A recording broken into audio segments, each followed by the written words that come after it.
business in Africa. You can't afford to be without Africa Investor.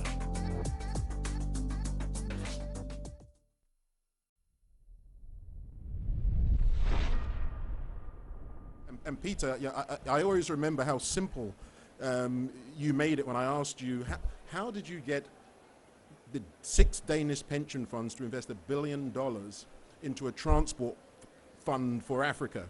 And you said something about, I took my trustees on a plane, or they got on a plane and went to Africa. You've got to see the market. I mean, you're going to put consultancies and consultants out of work with that simplicity. But anyway, love to hear your views on the same subject.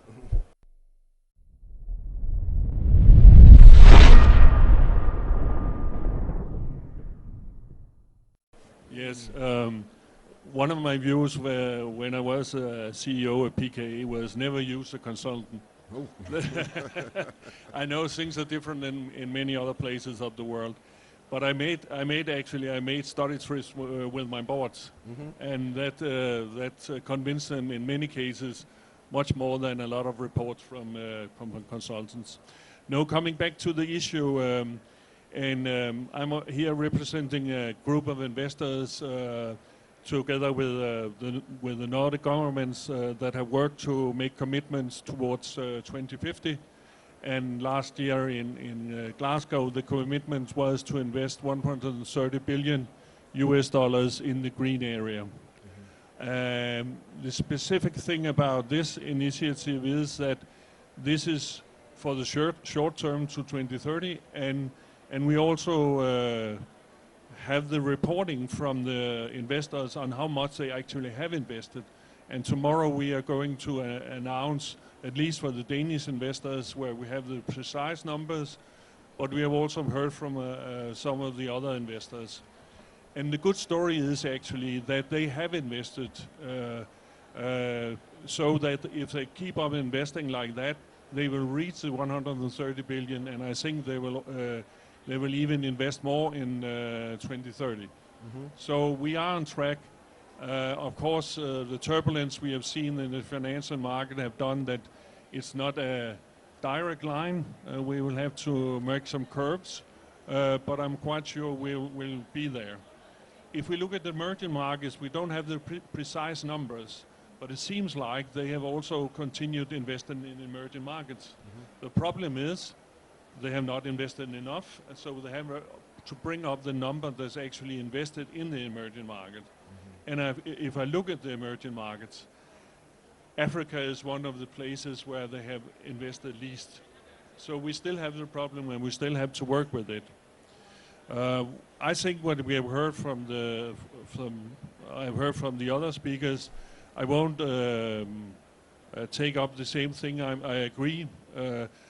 But to be practical, and that's built upon that the organization where I used to work, PKA, and the contacts I still have, is based upon investments in the last 5 or 6 years in the emerging markets. So we both have good cases and we have bad cases. And what I think especially the MDBs could do was to have a better dialogue with the investors. I know many investors have dialogues with their governments, but we need more dialogues with investors and between investors and MDBs. But also the investors have to come forward and take and bring that dialogue together, because one of the things, and here I start with the investor side, is if you really want to go into emerging market and green deals, you have to get the competences on board, or you have to buy it.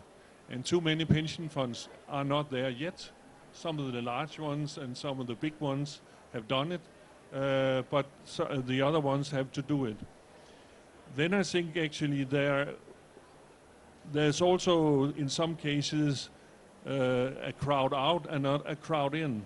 If we take all the good projects, then actually you could in some cases say, why should the development banks be there if not for crowding in private capital? They should take the more risky projects and then crowd in capital in the less risky projects.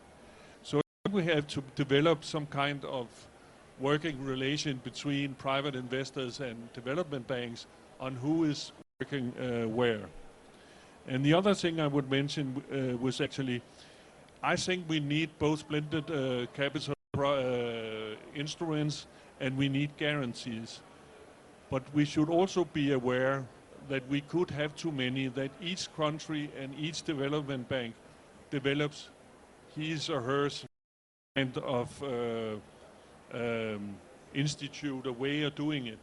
It becomes too complicated if you're a small investor, but also for large investors. So working together, get fewer programs or get fewer ways of doing it is where we are today, because we have tried, we have had successes, but not enough. Doing business in Africa, you can't afford to be without Africa Investor.